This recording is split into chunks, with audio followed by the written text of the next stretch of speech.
An alarming new report commissioned by the British government warns that unless urgent action is taken to tackle global warming, it will cause a recession that will cost more than the 2 world wars. What's different about this report is that it deals with the economic and not the environmental consequences. ATV's Yondan Latu reports.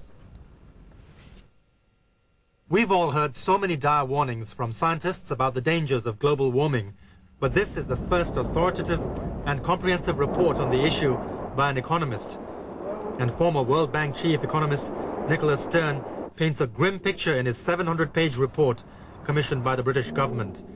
It focuses on the economic, not the environmental consequences of global warming, and warns that unless urgent action is taken, the world is heading for the worst recession ever seen.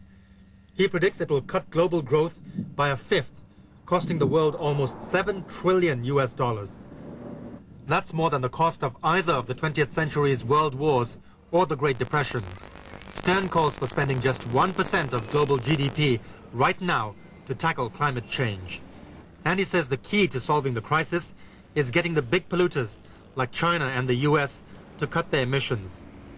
British Prime Minister Tony Blair seems to be taking it very seriously, calling it the most important report on the future he has received since becoming the country's leader.